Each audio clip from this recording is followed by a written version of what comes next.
Pank's Roman, Jump Cut, a serio-comic thriller set in the Tamil film industry, and the comic of the sentimental spy, The Filmy Bond. His other works include humorous epistolary play Dear Omana, notes on how to be a literary sensation with the backdrop of Indian publishing industry, and a book of the non-fiction How to be a Literary Sensation. He has co-edited Madras on My Mind, a city in stories, and writes regularly for the Hindu, Deccan Chronicles and Scroll, among other journals. His play, Dear Omana, has been staged in Chennai, Bengaluru and Hyderabad. Together with his writer wife, he has started an independent publishing house, Running Head, the first book, Roses in the Fire of Spring, Better Rose for a Warming World and Other Garden Adventures, has sold all over the world to critical acclaim. Sir, we are privileged to have you with us today, and we welcome you to the dais. Our next speaker is Parthajit Borua. Parthajit Borua is an author and filmmaker.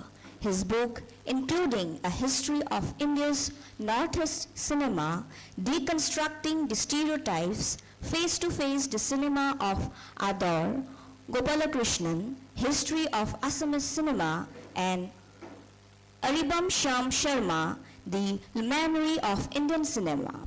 He contributed a chapter, Shakespeare in Assamese Cinema, to the book Shakespeare and Indian Cinema's Local Habitation. He has done 2 research projects on Assamese cinema at the National Film Archive of India, Pune.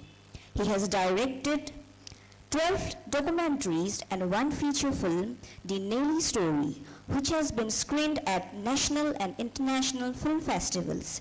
He also used to deliver lectures on films in India and abroad. Sir, we are privileged to have you with us today, and we welcome you to the dais.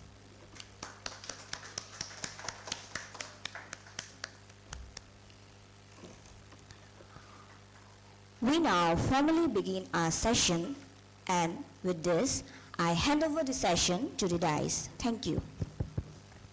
Thank you so much for the words, and a very warm welcome to all of you. Thank you for being here to attend this session. This is a very special panel because we have on this panel Krishna and we have Partha. So between them we have the god and the chariot.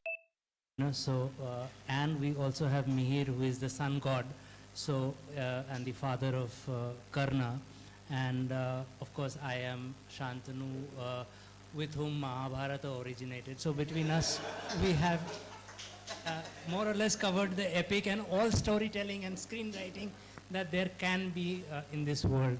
So on that note, I'd like to begin with Mihir because the panel actually emanated from Mihir's book, and though the panel says if on page then on stage, the actual saying is if it's not on page, it's not on stage. So Mihir, if you could just show the audience the book that we are talking about. This is the book we have just published at Own Books International. This book talks about his experiences with 33 top screenwriters of the country, and screenwriters who have been writing across platforms, not just cinema, but OTT, television, short films, YouTube programs. So and he covers them in great detail. You know, it's got some of the biggest names. So Mihir, just to start off with you, what is it about screenwriters and screenwriting that first drove you to think of documenting something like this? Well, I love cinema. One of my biggest loves of life is cinema, and screenwriting is something that has been invisible almost in terms of cinema, because especially in India, where we are an industry that only talks about stars. Right? Beyond the industry, all the audience generally knows all the stars, and some directors, they know the directors because they are active on Twitter and Instagram, not because of their work. And almost nobody knows of screenwriters. In fact, there is a huge chunk of audience in India that doesn't even know that there is something called a script that needs to be written, right, to make a film. And that is a huge gap, because I think any process of filmmaking actually starts with improving the blank page. Right? You have to start writing. The script is the absolute first necessary step to make a film. And there is almost zero documentation in this country. Before this book, I would want to say about screenwriters and about what they actually go through, what is screenwriting,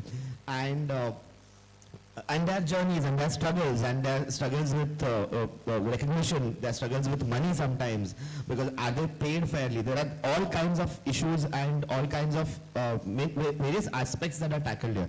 How to come up with an idea, how different people may follow different processes. What is the process of writing? What happens, what is the case with, what is the scenario with young screenwriters?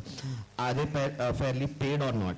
Are they received well? Are they respected well? So there are various aspects that I wanted to myself understand in great detail. Although I have, since I live in Bombay and I've dabbled in screenwriting myself, I knew a little bit of this. But I wanted to understand this in great detail from different people. And that was the attempt, and that was the idea, and that is how the documentation started. And now we have a book thanks to you, because you published it. I have one small contribution to make to what he said. I can't let that go. He said that not many people, audiences, people who go to films know that there is such a thing as a screenwriter. Let me tell you, people who make films also don't know there's a screenwriter. That's the kind of films we are getting today, where there's no writing at all. And you wonder whether there's actually been a thought process behind it, whether everything is being put on page. That's the kind of films we see mostly today. So I just wanted to say that. For my most of what I'm going to be talking about is how difficult and how thankless it is to be working in the film industry. Earlier I used to talk about how thankless it is to be in the publishing industry. Now we'll talk about how difficult it is to be in the publishing industry also, because at the end of it, this originates from a published book. You know, Mihir, I'll come back to you on some of these people you've covered and some of the things that they have mentioned. But before that, Partho, coming to you, you have created documentaries, you've made the feature film, The Nelly Story, and you've also written books. You have written this possibly the finest book on the films of Adur Gopalakrishnan sir, and you have written on Shyam Sharma sir, and you've written on J.P. Agarwala ji, and the history of Assamese cinema. So, you know, when you are writing for a book and when you go to write for a documentary or write, what is the transition that you consciously make? What are the choices that you consciously make? Or is it so ingrained in you that it just flows unconsciously? But even then, for an audience like, how do you sort of shift from one to the other? If, for example, you take the Nelly Story and you have a screenplay for it, if you were writing that as a novel or as a documented as a work of non-fiction, what are the shifts that you make? Well, first, the whole format, whether documentary or writing a screenplay for feature film or writing books, the whole format are completely different. And when I talk about documentary, I always want to go beyond reality to find the truth. So for that, I need to have deep research. So you have limited creative power, freedom. But when you make a feature film and you write a screenplay and a story, the creative freedom is much more. Just I'd like to give you one example. When I made the film, The Nelly Story, when I was writing the screenplay, I always remember one philosophical thought that was put by legendary filmmaker Janu Barua. He always said that cinema is a powerful media that can create a society and destroy a society. And he always talks about the humanity, the human approach of a film. So that has greatly affected me in a positive way. So when I was writing the screenplay of Nelly's story, as you know, this is the first film in the history of Assamese cinema or in the history of Assamese writings that has visually shown the massacre that people of this region do not like to remember. So when I was trying to write the screenplay, I was very, very conscious that my film should not affect the society. And I should not take any side, whether this side or that side. I focus on the side of humanity. If you watch the ending of my film, I have shown one tribal Tiwa. She used to work as a domestic woman in the house of Muslims. Now the villagers of Tiwa, they have said that you cannot you cannot walk in the Muslim's house, in the Muslim village, you cannot go. Then she says that as we are very poor, they are paying much higher than other, so I have no way out but to go.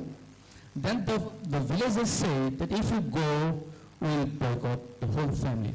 But I ended the family very symbolically that she, without the dialogue, she goes to that Muslim village to work in. So when I write this screenplay, I always think about the humanity. I like to repeat, I'm badly, I should say badly, I'm badly affected, badly in a positive way, badly affected by the human approach by what was said by Janu Barua. So when I make documentaries, I always want to search for truth because, you know, in 2007 in Guwahati, there was an incident that took place there was a place called Beltola. There was an Adivasi girl, her name was Lakshmi Rao. She came from a small town, Bishnat Savali. She came to Guwahati to demand ST, civil tribe. There was a chaos and she was stripped in the middle of the city and she was crying and she was running naked. So once the story had happened, at the time I was some other place, not in Assam. So when I came back, so I wanted to follow her story. Then after 2-3 years, I decided to make a documentary. And I have found that normally what happened, a girl who was stripped open, in the open daylight, in a city like Guwahati, where people of Assam are always known to be very humble, they did that. So I always followed that one. I wanted to show exactly, because people they always know that Lakshmi Rang was stripped. That is what the reality is. That is true. But I wanted to go beyond the reality to find out the truth, what exactly she was doing. Because normally a girl of that kind would have committed suicide.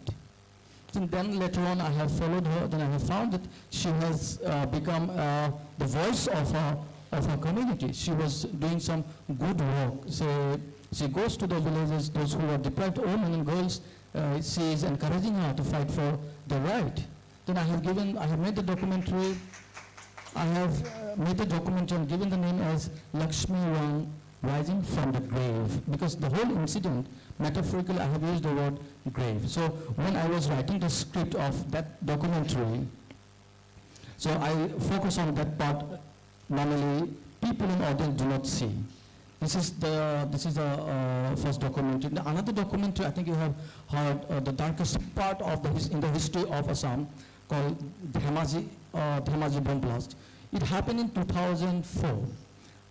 It sounds bad, but it is true that in 80s and 90s, when insurgency came up in Assam or in Northeast, all the people supported Alpha. It is undeniably true. But in 2004, they planted bomb on 15 August when the innocent school children were just were praying. They came and attended the ceremony. Suddenly, boom, and they killed almost 13 innocent children. So everyone knew that. So I followed that one. I followed that one and wanted to show the human aspects because one father lost two daughters in that particular incident. Then I wanted to show, people know about the incident only. I wanted to show what exactly was going on psychologically and emotionally to the families who lost their children. Because we, as an outsider, can feel the emotions, but we cannot feel the way they are feeling. So I wanted to show that truth. When I just write the screenplay, I wanted to show that truth. And regarding the Fish of Life, I have told you that that's all. I'll come back to you, because one of your works that I have worked on, Adur's book, that's also, I'd probably like to know how, if you were to make a film of that, a documentary of that, how would you approach it differently? But I'll come back to you on that. Krishna, coming to you, yours has been primarily work as a writer, a novelist. And the two novels that I have been privileged to work with you on, Ice Boys and Bell Bottoms and Jump Cut, have both been very visual. We have talked about that these lend themselves to cinematic interpretation. But what I want to, and now you have ventured into writing for the OTT medium and all. So writing a novel is a very lonely process. You are answerable to no one but yourself till it goes to the publisher, and of course when everything falls apart, but on the other hand, writing for a medium like the OTT or cinema is a collaborative process. So what is the hardest sort of shift that when you move, that you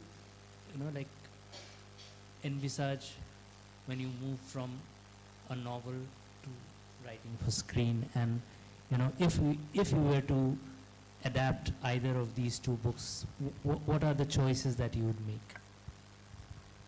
I will answer your question in reverse. What is the hardest part about writing for films? The hardest part about writing for films is signing on the agreement, which I have not been doing. And I've been coming in my own way of having works that have been approved of mine from being made into films. So right at the outset, to all the people who wrote to me and asked me to be part of this panel, if you remember Shantanu and Meher and Partijit, I wrote saying that I feel like an imposter. Though I have written a couple of shows and they have been greenlit by two big OTTs, both of them I pulled out of after they got greenlit because I didn't like what the agreement said. So the fact is that, well, all the other, my being a novelist, my being a humor writer, my being a columnist, my being a cartoonist, illustrator, and playwright, all of them sound real. Somehow I feel like an imposter when the part about screenwriter comes. Not that I'm not, but I put in 6-7 years of work into it. It has gone up and down, but it's yet to see light of day, mainly because of me, because I'm not doing the hardest part of the job, that is signing on the agreement, because I find agreements unfair. Coming to the other part of the question about both Jump Cut and Ice Boys. Ice Boys was something, a novel that came out entirely from my own life. So it was kind of a very effortless, unplanned, raw, very organic process that I wrote it. And the fact that you say that it lends itself well to cinema is not because I planned for it to be that way, but that is the kind of life I led. I grew up, with a father who was film obsessed, and he was a cartoonist, so there's a lot of visual storytelling was very much part of my growing up. So it's actually, it doesn't follow Ice Boys. If you remember, the structure is anti-film in a way, in the sense that it doesn't have a great character arc, great highs and lows. It's just episodic. It's one thing after the other, finally leading to a climax that is somewhat poignant, I'd hope. I thought it was. That's what people told me. So that's how it was written. But Jump Cut, I don't know if you remember this. I wrote Jump Cut originally as a screenplay and then converted it into a novel because way back when I wrote it in 2008 or 9, I had even less patience than I have now. And I just didn't see myself going and pitching it to anybody, though I know new people in the film industry. So I didn't do that. So that came about entirely as a...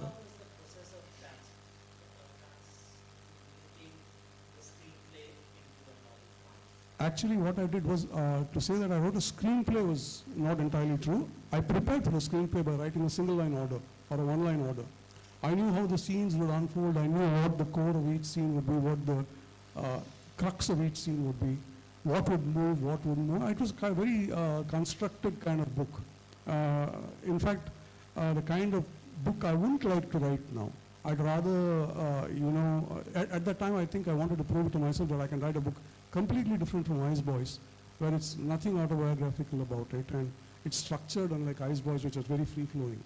So it was pretty organic for me. It wasn't very difficult for me. As for the third part of your question, the thing about, yes, writing is a lonely process, and we have these really hard to describe things called writer's rooms when you try to write a film or a show today, because you have 10 writers and you're supposed to collaborate and so on and so forth. So what I have done so far, I have been quite fortunate.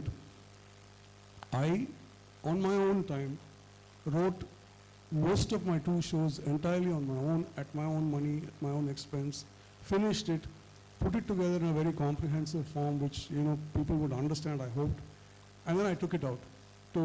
Somebody came and approached me, a producer approached me, and then I handed it over to them, and they took it to the OTTs. So far I've not got into the writer's room thing, but I was told that once it was greenlit, which was, I was a hair's breadth away from being greenlit on 2 occasions, and it's yet to happen now. I think it might happen. It's with another OTT channel right now. I will have to go through the process of collaborating with other writers and getting into a writer's room. I don't think it will be a problem because I think it's not that different from working with an editor. You and I work together. The point is not to get sentimentally attached to your ideas. You have to see, I think both the people, the other writers, all of them involved in the room, which is a rarity, are not working from a place of ego, are working realistically, are looking at the project and the absolute, the wellness of the project.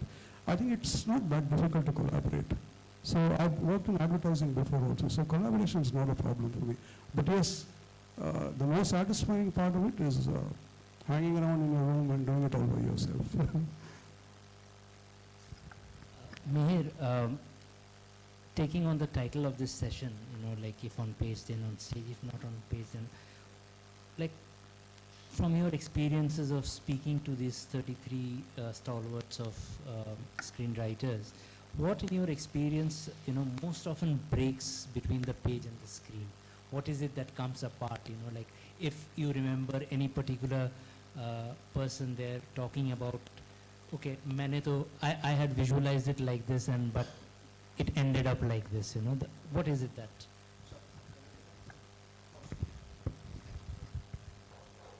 Yeah. Well, instead of getting into specific things that people have said, I think there is a broader answer that probably is more suited right now.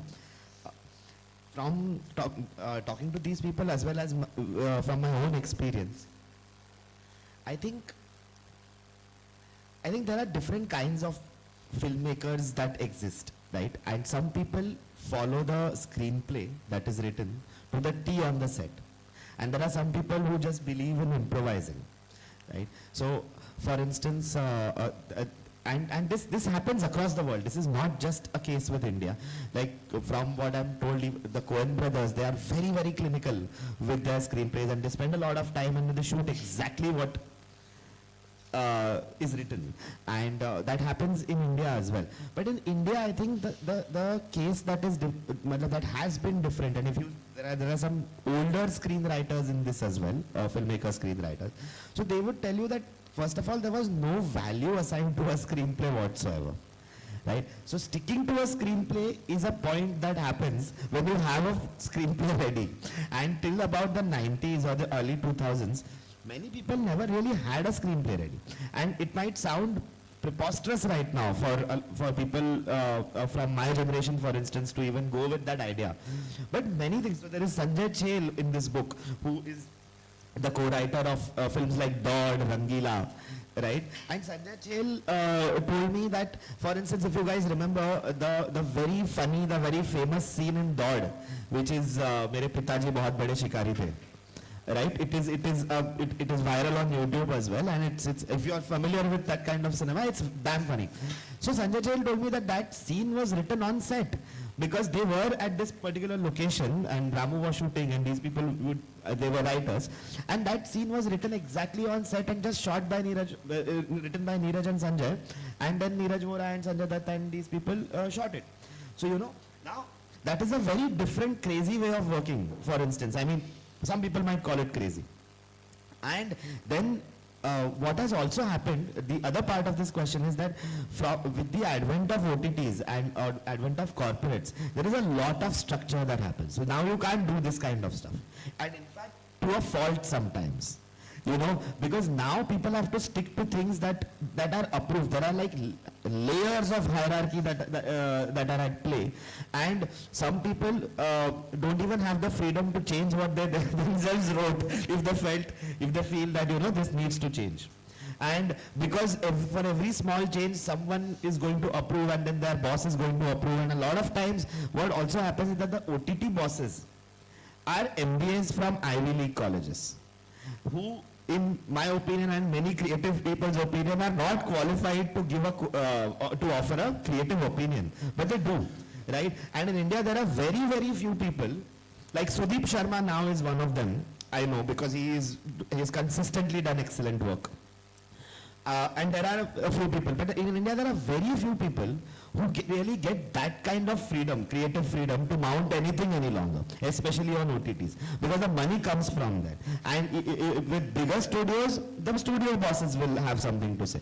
And the whole Bharat Shah kind of way of operating which happened in the 90s, like who sponsored Satya, for instance, right? Bharat Shah, over a conversation with Ram Gopal Varma, he said ki aapka paisa mil jayega. What? He didn't even know. He saw the film directly after the script, and while watching the film, while watching Satya, Bharat Shah, who had put money on that film, he was watching it after it was made at a trial show. And if you guys remember the scene when Bhiku Matre gets killed, so Bharat Shah just looks at Ram Gopal Varma and says, "अरे इसको मार दिया." तो it's like, हाँ, लेकिन इसके बाद मतलब आप देखो, आप आगे देखो, because it was a very different way of killing a main character. Nobody had done that in mainstream Bollywood. So that was a very crazy or a very I'm using the word crazy, but an outlandish way or an unstructured way of operating. And then here's the other one, which is a very MBA or a strict formal way of operating.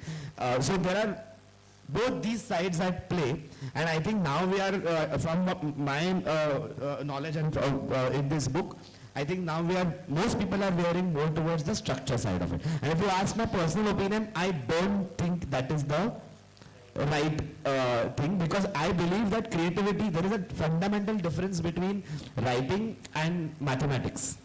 And the difference is that mathematics only has one right answer and every other answer is wrong. Whereas writing or any art will have multiple answers and most of them are wrong. But the thing is that you have to allow room for the wrong, for the right kind of right to exist. And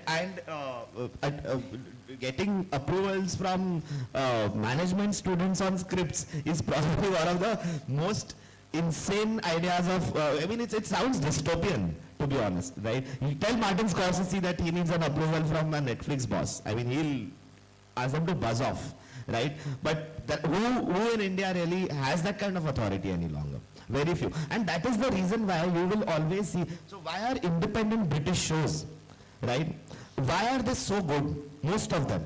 Watch, there are so many, what was the recent one? Adolescence, right? The 4-episode wala scene, the single take and all, what was one of the beauties of it. But who commissions Adolescence and how? right? Because they operate very differently in the UK, right? Do you really think that Adolescence had far more budget than some of the Indian shows? Not at all. In fact, Indian people spend more on item numbers sometimes than a lot of Korean or other people do on entire films, right? So it's not about money. It's the wrong usage of money. Right? It's always that. There are people, there are actors, there are stars who carry entourages of 7 people staff.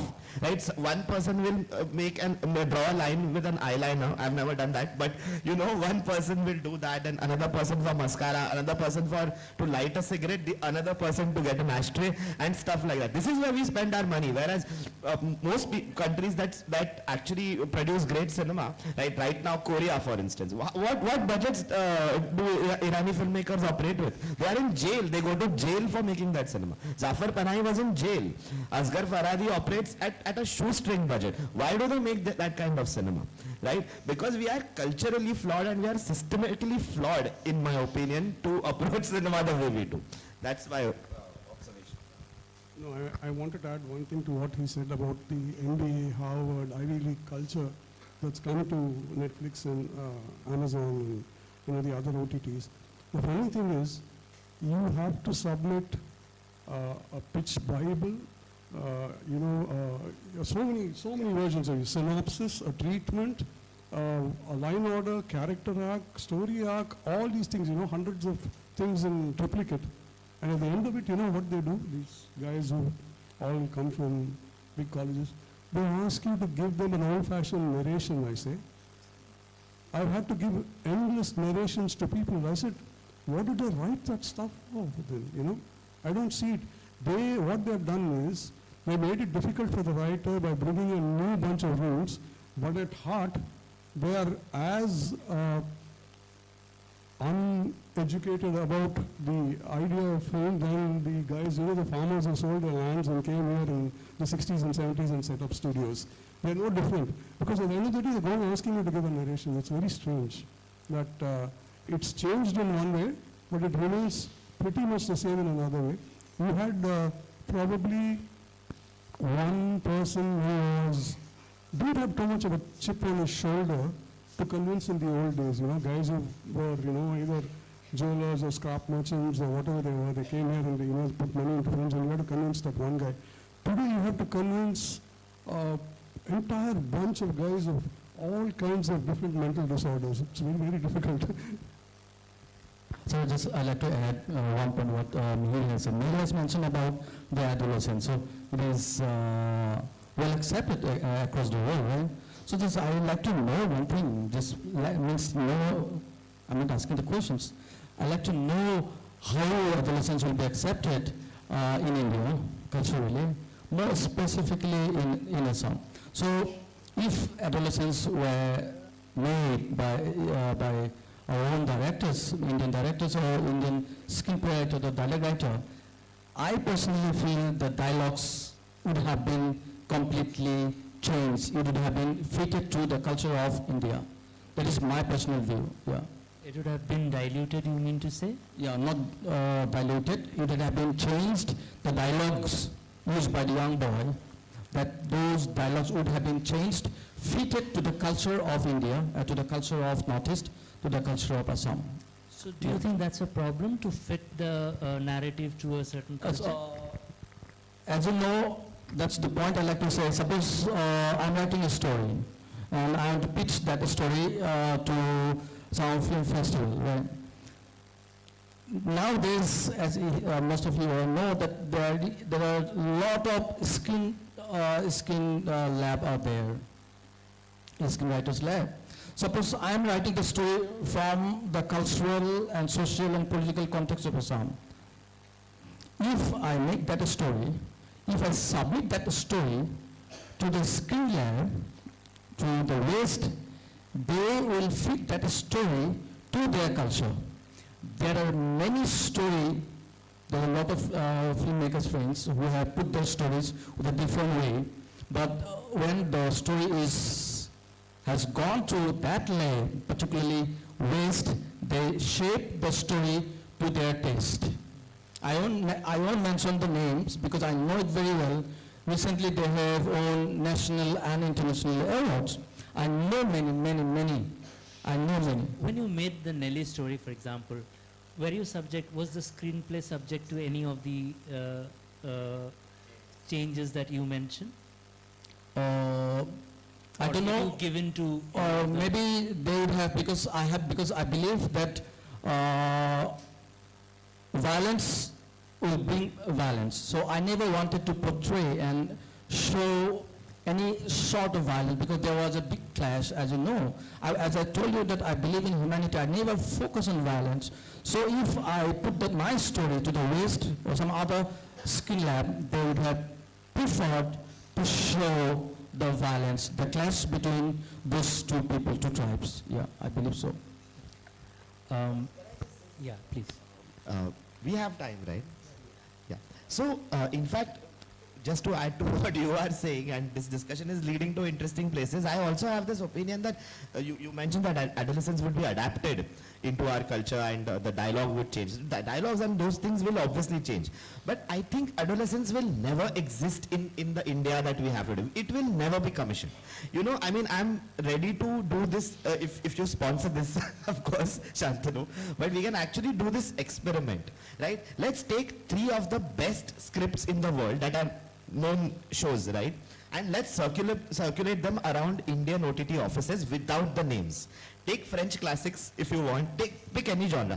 Take the best independent cinema in the world. Take Wong Kar-wai, take Bong Joon-ho, take Park Chan-wook, take whoever you want, and remove their names. Because if you leave the names on, then they will say, wow, these are, of course, Park Chan. Now everybody says that Old Boy is a classic now, right? But when they watched it, did they really think so, right? So most people here are just following brands, right? Bong Joon-ho won the Oscars, so then everybody started watching Bong Joon-ho. But had anybody else watched Bong Joon-ho before that? Even the OTT people, not at all, right? But now they are following a brand, not the work, not the writing. And because of that, when you read that kind of stuff blindly, the person who has money has to also have the creative ability to take the right call. And we don't have those people. We just don't have those people. What it comes down to, unfortunately, is the onus falls on the writer, right? Now the writer has to do a lot of things, except for narrating to producers and OTTs, right? He has to pay bills. He has to live in a city like Bombay. There are too many things. But now everybody will talk about, yes, sir, this show is not well written. But why is it not well written? Because do we not have talented writers? I don't think so. We have amazingly talented writers. But do they have a system where they can actually write amazing stuff, get recognition and get money? Or do they have to go back to what we call mass media stuff and mass appealing content, right, to earn money? And then it's a life call, then it's a lifestyle call, then it's the conversation in India and Bombay about films is rarely about art at all. It is about lifestyle. Do you want to live in Virar or Juhu or Bandra? You know, and to do that, if you really want to afford to live in Juhu and Bandra, you might have to really write some very dumb stuff, to be honest. I mean, that's the word I would use, because that is what sells. Right, so there is no room for experimentation, because if you want to create room for experimentation, you'll lose your rented room in Bombay. So what do you prefer, right? And it's always a difficult question. So the onus should not be on writers, the onus should be on the people who have money, and unfortunately in India, and also in the world, most people who have a lot of money is always in the wrong hands, right? Money is always in the wrong hand, and that is a tragedy of art itself. So what we are talking about, ki adolescence idhar adapt karna and all of that, that is a very far-fetched thought. Right now we are not, I'm sure we won't even be able to make a dumb film like Hum Aapke Hai Kaun again the same way. You know, it is that badly placed. We are that badly placed. Thank God for small mercies.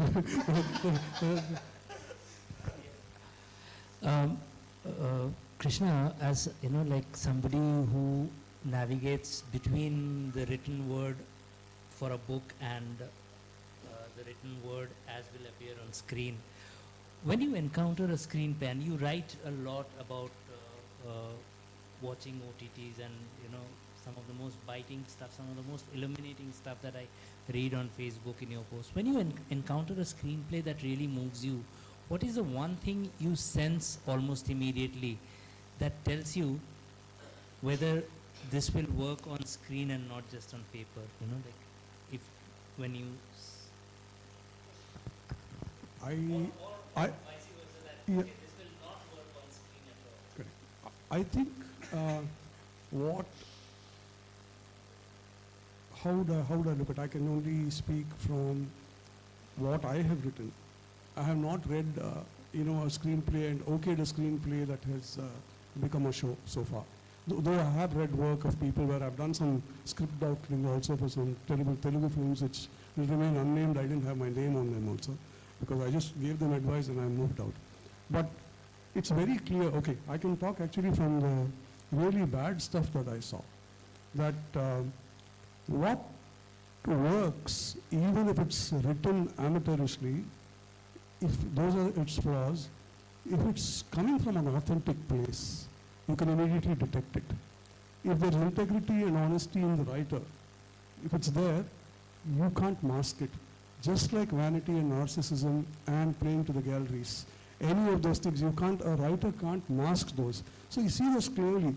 For me, I don't really look into how sophisticated something is, or how well written it is, or how subtle it is, or how classy it is. I look at whether it's moved me or not. And for me, most things that are honest come from a straight place, they move you. You don't have it doesn't need a background score, it doesn't need a high budget, it doesn't need underlining, underscoring, and people trying to tell you that it's a great thing. It naturally appeals to you. So that's how I look at things, whenever it's either, it's the same even in you see so-called big important films that you're told are supposed to be great. But you see that, all the work has been put in, they've done all the right things, but finally it leaves you cold, It leaves you cold because at the end of the day, you know that they are trying to do a particular kind of film, just like, unfortunately, I'll have to bring in my writing friends, just like writers of literary fiction. They want to be seen as literary, they want to write about these dung cakes and lentils and cooking and people staring into space for a long time. They think that somehow makes them special and it's immediately intelligent. It's the same thing with films. I think honesty and authenticity, I can't pretend to be somebody I'm not. So even if somebody is, I'm going into the extent of saying somebody is a really nasty guy, and he writes a really nasty script about nasty people, it will work. And it will still move you, because it's coming from an authentic place, So, I'll just bring in one particular film and then I'll frame the question for you. When Satyajit Ray adapted Noshtonir into Charulata, he was vilified like anything. The whole of Vishwabharati went hammer and tongs at him, saying that, where is Tagore here? Where is, and he had to actually, his rejoinder to it, writing Charulata, is a masterwork on screenplay writing and adapting from existing work. To the extent that he actually said, do these critics even know that when Soumitra Chatterjee had to write a letter and in the film, and I had to show him writing the letter, and he was writing in his normal handwriting, I had to remind him, no, this handwriting came after Tagore. So you cannot be writing that. You have to be writing in a way that was being done at that point of time. So Soumitra had to unlearn the way to write in order to depict at one scene. So, that is what an adapted screenplay works like. So, when adapting written material, my question there is, what must a writer be? In this case, of course, Tagore had passed on and he had nothing to regret in terms of, okay, what is Ray doing with my work? But when adapting written material, what must a writer be willing to lose without regret?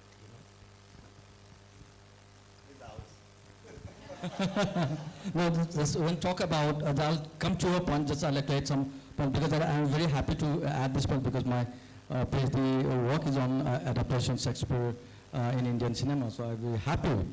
Number one, Shakespeare's Macbeth, as you know, it was adapted in India, But just look at Akira Kurosawa. When he made Macbeth to Throne of Blood, he completely changed certain things, but the soul remained same. Lady Macbeth was barren, childless, but in the film, Shakespeare in the drama, Shakespeare has shown that she has the thirst for power. She has a thirst for land or property, money, something like that. But Akira Kurosawa has completely changed. She has been shown as a pregnant woman. Now in Oriental concept, if you look at the Oriental concept or Indian context or Asian context, a woman without a child doesn't have that hunger. Only person who have children, they have that kind of thirst. So when I started both, then I have found that the soul remains same. Culturally, it has changed. Number one, I'd like to give you one example so that audience here, as they are from Assam, so they may get connected to it very beautifully. So I'd like to mention one novel by Arun Holma called Ahibadawang. I think you have read. So if you have read the novel Ahibadawang and the adapted film by Jano Burra or Zero, then you'll find that the soul remains same. If you read the novel, you will find that at the very beginning, Arun Holma begins with the description of Mansurali. The whole story is about Mansurali. But the film does not begin with Mansurali because the filmmaker's focus and the writer's focus is completely different. Number one. Number two, if you read the book, then you find that in the film there was a character called Hasina and there was a character called Gozan. Hasina is a Muslim and Gozan is an Assamese character. In the book, Arun Sharma has shown that the Assamese boy has converted to Muslim. He has become Gani. But in the film, the filmmaker Johnny Boer has completely changed the whole idea, the philosophy. He has made Hasina into Hindu. See, so if you want to say that what the writer will lose, the writer will only know better. But once the film was screened, the writer liked the film very much. So when you talk about what the writer may lose, so I think the writer does not lose anything. It is because when he permits and allows the filmmaker to make the film or adapt, because the filmmaker will make the film according to his own philosophy.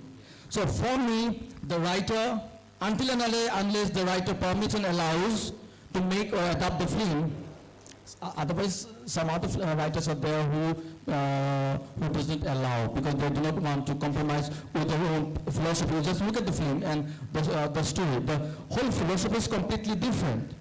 If I say then the Arun Sharma has lost something, his philosophy.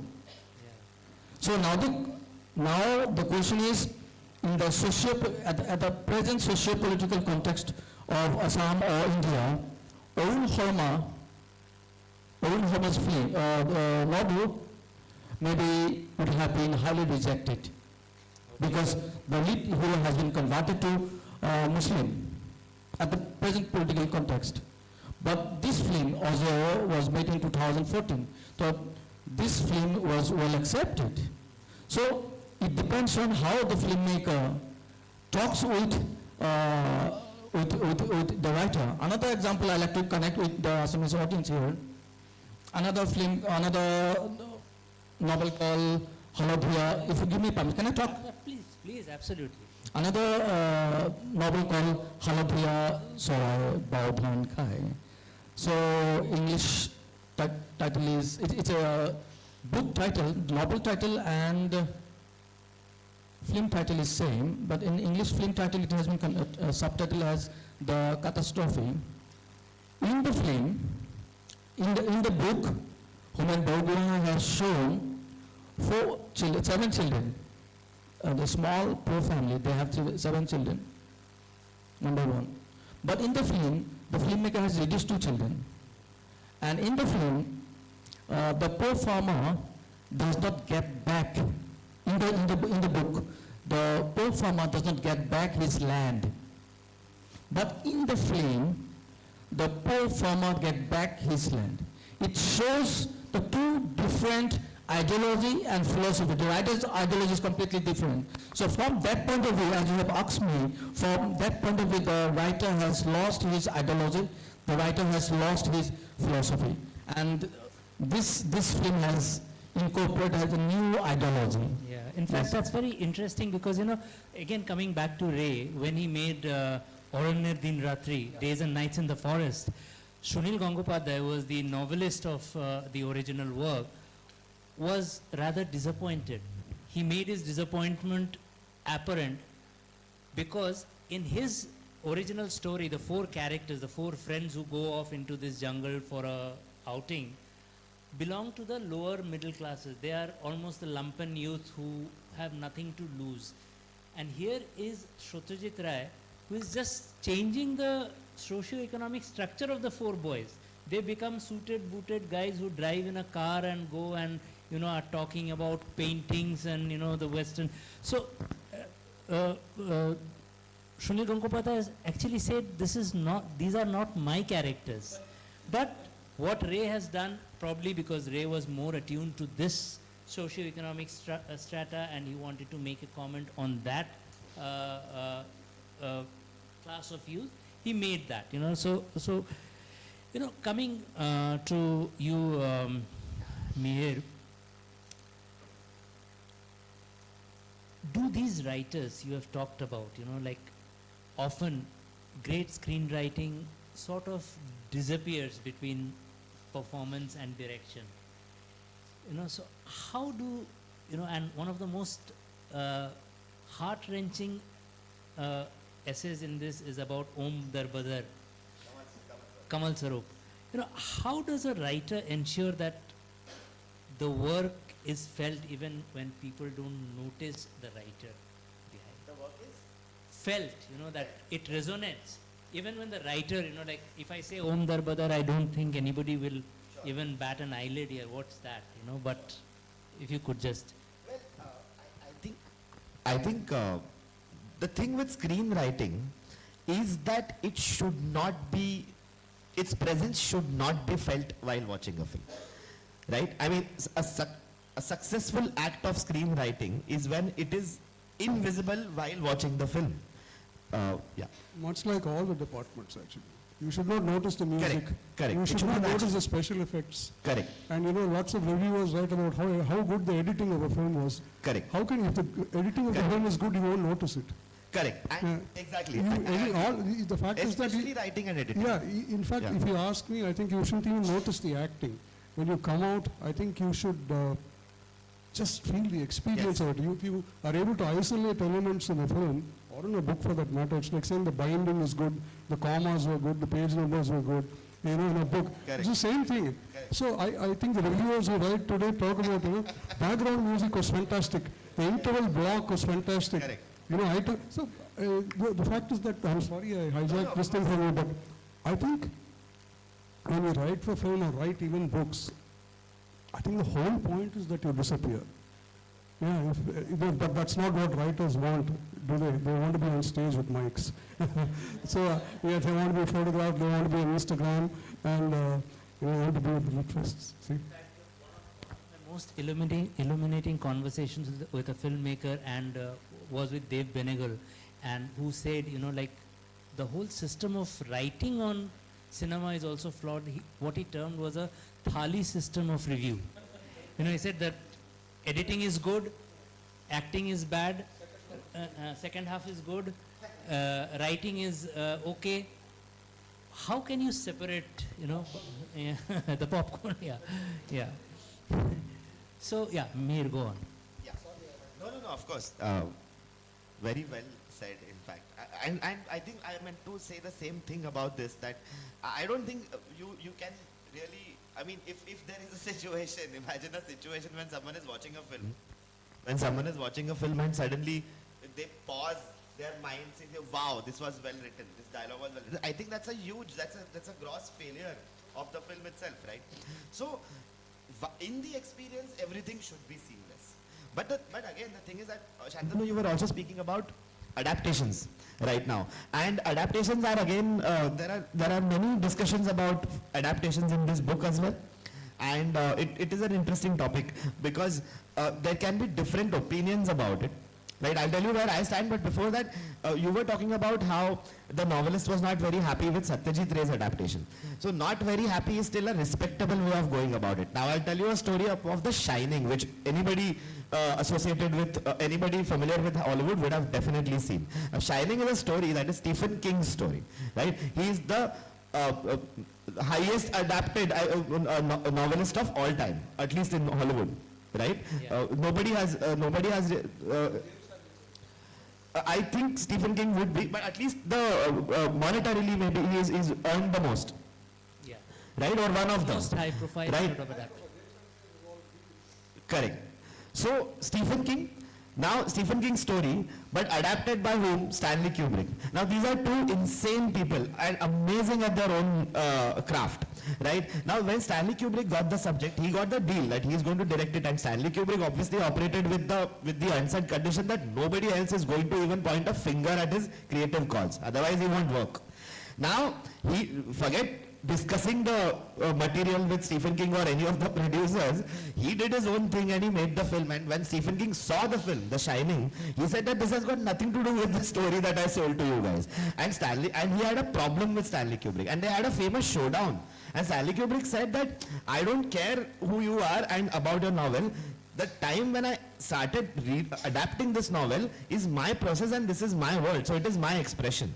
And although, so my personal opinion is that I would veer more towards Kubrick on this one, because if a person is really doing an honest adaptation of any novel, then you are not really adding much. You are not interpreting it on your own way. And there is a slight thing, if I may, to add to this.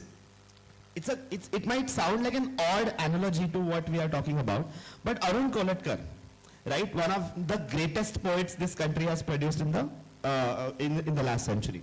Now Arun Kolatkar was brilliant bilingually. He was a brilliant Marathi poet and he was a brilliant English poet.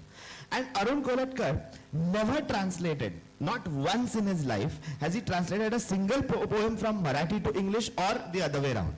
Right? And everybody else did that. And for longest time, he did not even allow other people to translate it. And even today you can't, because his rights are transferred to his wife and stuff like that, some legal things.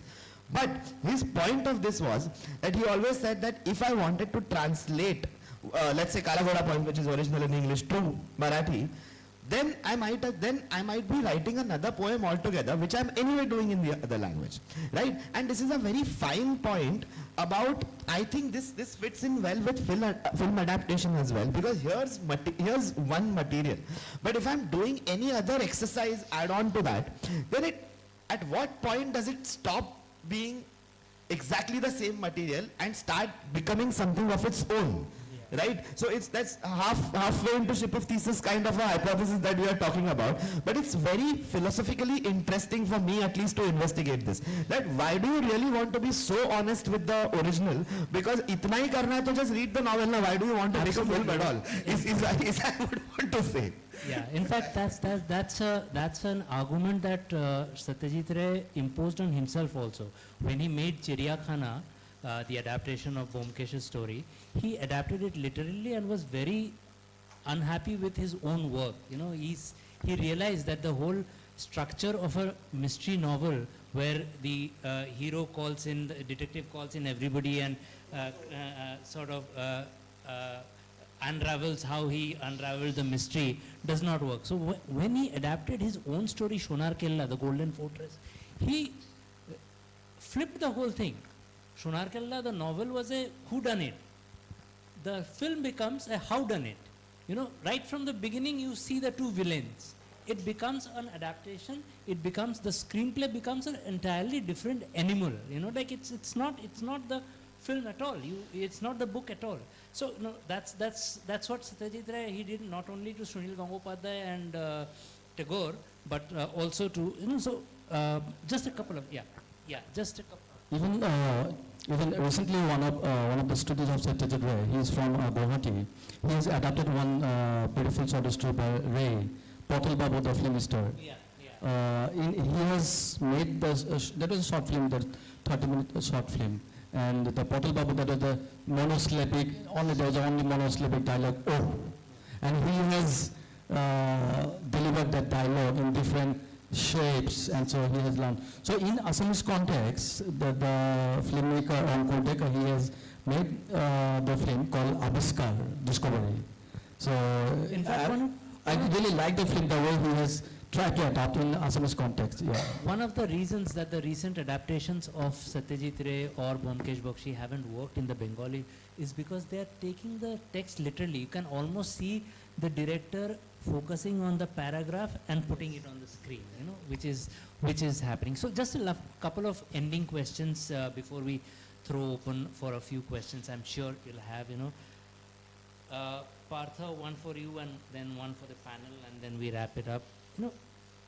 How does a writer protect originality and risk-taking in an industry increasingly driven by data, trends, and market logic and algorithms? How does a writer protect originality and risk-taking?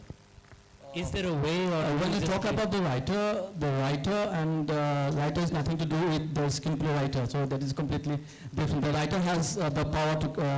I'm talking about the script writer here. The screenplay. If you're talking about the script, I have a doubt because most of the cases, the screenplay writer do not have that sort of freedom, because if you are commissioned, you have to follow the instructions given by those who have commissioned you. So I don't think at the present time you have you have the full freedom, the way you like to express what you want to say. So you have to follow certain.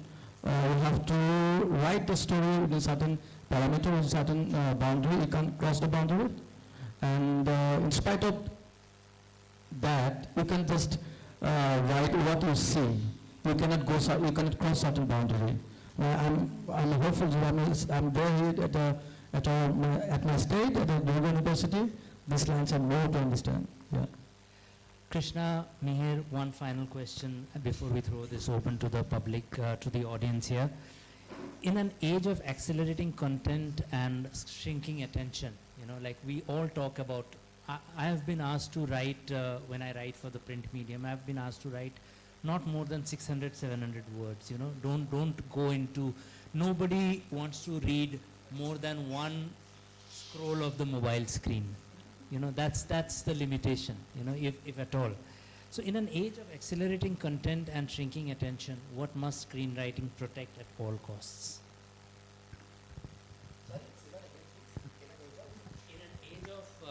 Accelerating content and shrinking attention span, what is it that screenwriting and screenwriters must protect at all costs?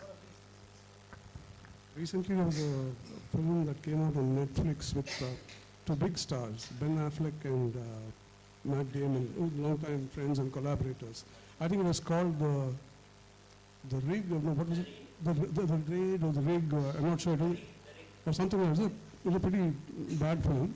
But what Matt Damon was, both of them are screenwriters, what they said that Netflix told them was, keep repeating the dialogue of the movie every now and then. Whatever, for instance, if there's a plot point in the film, you say it, and then you repeat it again 2-3 minutes later.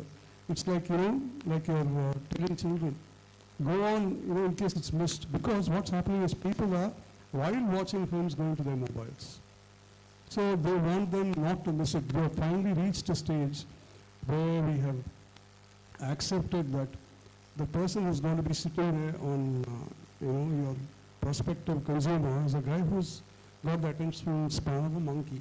We already accepted that. So I think to accept that and to write for them is not the right way to go. I think people should deal with the difficult situation they are in now. I don't think anything comes from catering to the lowest common denominator. Nothing ever, no art ever progressed because we changed it to cater to the lowest common denominator. I think it's all the more reason now that people should make meditative films, films that, where people don't talk, don't do much, where there isn't slam bang action. I think that's the only rebellion you have at your, in your hands. And I think what's the point of being an artist if you can't, take risks and fight the people who are telling you, no, that this is the way it should be. No, you do it exactly the opposite way. You do it the old-fashioned way.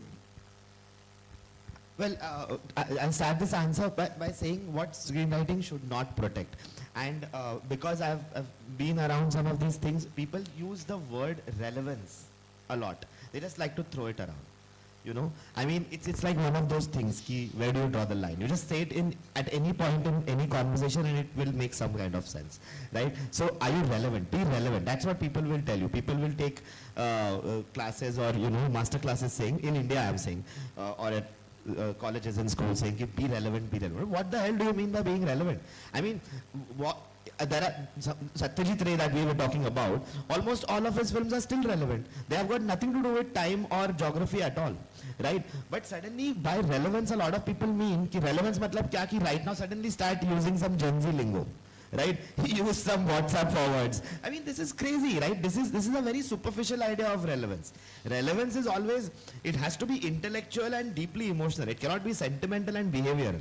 I mean, that's one way to be relevant. So that's one thing I think we had to mention this, I think, in this panel sometime.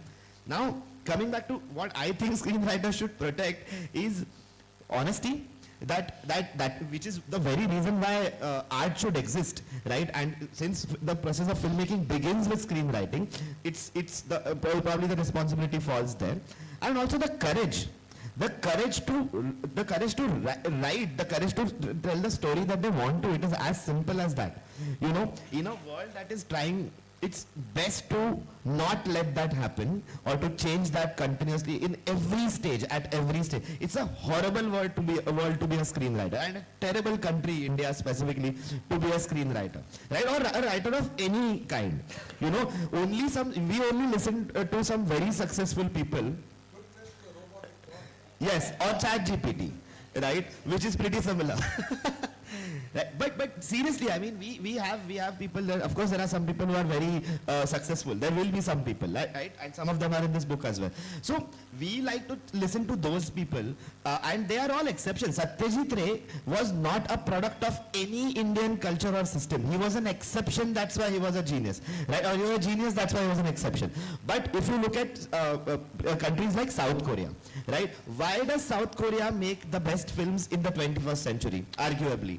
Because towards the end of the, late 1990s, their government actually had this new scheme to promote South Korean art as an export. There was absolute funding granted to music, K-pop. Like, ask any of the people who are in the 20s, especially women, they are definitely listening to K-pop.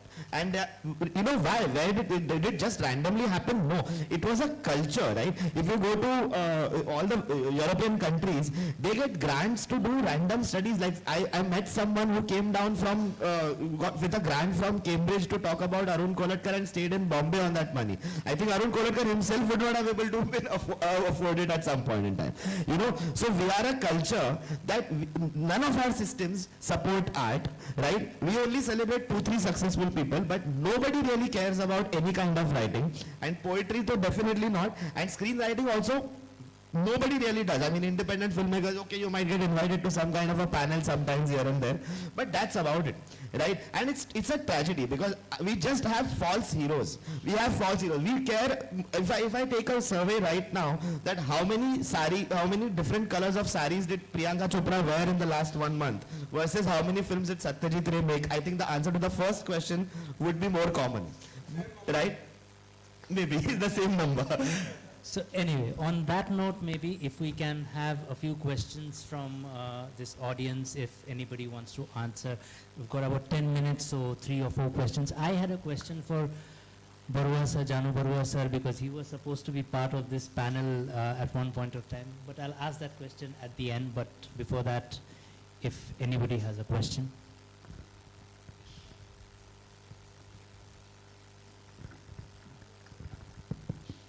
Good afternoon to the panel and the audience. So, as we talk about violence in cinema, we arrive at a striking point in modern filmmaking. We can see in so many of the beloved movies and films of the West that violence, and primarily stylized violence as such, is used a lot to drive the story. As for example, Quentin Tarantino. Tarantino is considered one of the best screenplay writers in all of Hollywood, who writes and directs his own movies. And in all of his stories, we see heavy bloodshed, full of violence and gore. So my question is, was all the comical violence really affecting the audience in a negative way that dilutes their moral values, though it is visibly unnoticeable? And do you believe that such movies that are so very much heavily artistic, or can we say creatively violence-driven movies and screenplays, will ever be appreciated in Indian cinema? And will Indian filmmakers will ever be given the liberty to make such films? These are too many questions, so which one do you want us to answer? Okay. No, just last one. Or is it really unnecessary in the first place, all this violence in movies? Can I? So I don't think it's unnecessary at all. I mean, if Tarantino chooses to show that violence, then it's amazing. I love it, for instance. I love Tarantino's world. I love his grammar. And I would want Django and all the bloodshed exactly as it is. Right? But if your question, one of your many questions, I think it read like a long questionnaire. But yeah, the thing is that one of your many questions is that does that violence affect society? Well, it affected me. Tarantino's violence affected me in a way that I enjoyed it. But that doesn't, at least so far, I have not turned into a serial killer, or I have not killed anybody else. So I would believe that unless you are downright stupid, right, which most people in India are, it's very difficult to get influenced that way, right? And this is, in fact, one of your questions that you did not ask, but I really wanted to talk about this if I can, is that will that kind of a film be appreciated in India is one of the questions. I don't think it will be released, because we cannot ban flawed airplanes. We let them meet accidents, but we do ban the smallest joke that offends someone's religion, that offends some kind of a sentiment. So we ban art, right? That's what we do. That's what we like doing as a culture, right? So in that act of banning, how the hell are you going to make Tarantino? Tarantino to chhod do yaar, tum matlab dekho kya ban raha hai Netflix pe. Just look around and see. Like shows like Kora and Patal Lok are exceptional achievements. Right? They are very difficult to be made, and they would be still made very differently had they been made in other countries. So there is nothing that these shows won't be made. These films won't be made in India at all. Tarantino would just hang around Bombay somewhere at a bar and leave back. That's what I think. I just like to just respond your first question, because I forgot your two or three questions, whatever you have said. Too many questions. Yeah, he has asked me too many questions that I can't remember. So just I'd like to respond one question, that whether the violence will affect you or the audience. Because I personally I'm very traditional and very conservative. So when I met Adur Gopalakrishnan, he says that he does not like to show violence in his films. I'm deeply affected. Again, when I was working with Shyam Benegal, then Shyam Benegal said that he also doesn't like to show violence. And finally, when I was writing a book on Jana Bhurosa, then he also said he does not like violence. But 2 months back when I was in Canada, I was talking with Kamal Hassan during a moderate session. Then he says that he does not like violence, but still he is doing violence with films, in the films. So personally, maybe because he has to, but psychologically, morally, he does not like violence showing in the films. He says that he believes that the showing violence will affect the young generations. So I personally, I'm very traditional. Yes, I'm not going to show violence when I'm going to make my second feature film in Assamese context called Macbeth. I'm not going to show violence. Yes, please. I think rather than Tarantino's films making people violent, I think Hum Aapke Hai Kaun is the kind of film that can make people turn violent. In fact, after seeing Hum Aapke Hai Kaun, I had to, I was on medication. I had to increase my medication to calm myself down. And I'm saying it actually I'm not joking actually. I think the way we depict life in films and pretend our Indian family is actually where all the violence happens. We are not, we are a deeply, very, very repressed and violent society. We don't need Quentin Tarantino to show us how to kill people. We are extremely good. We are born with the talent to kill people. Every one of us, our ordinary so-called God-fearing middle-class families are the most violent families in the world. And That is true, sir. Quentin Tarantino, if he comes here, he's in trouble. We have, not because we see his films, but because we see Suraj Bardot here. One final question. I think we don't have time for too many. There were 4 questions in that one. So one final question from somebody, Sir, may I? please. So thank you for this extremely beautiful session. Thank you. So my direct question would be to Mihir sir. So you have mentioned that that you reside in Mumbai and there is lack of room for experimentation. That means that there is no room for creativity because you have already mentioned that it is more or less much about the lifestyle. So how you personally deal with that?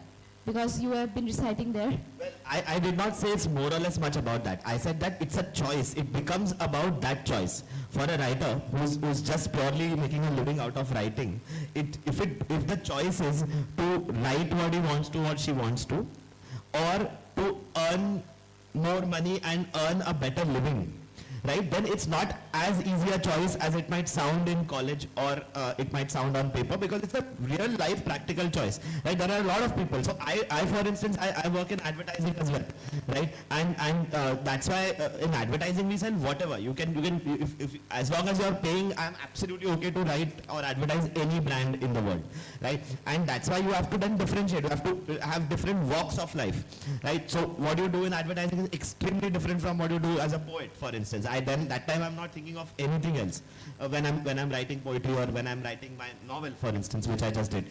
So I think these are cause, but my larger point was about that this in a slightly better world for art, a writer should not be faced with these questions. My criticism is not about writers. My criticism is in fact about the systems that we operate with. Right? Why should a writer have to decide this? Why should it be either or, that will write what they want to or eat a meal twice a day? Right? It should not be that choice, right, for a lot of people. That's what I was talking about. On that note, would like to, but I have one question for Janu Barua sir, if you permit me, because, sir, Please. To have you with us is an honor beyond words.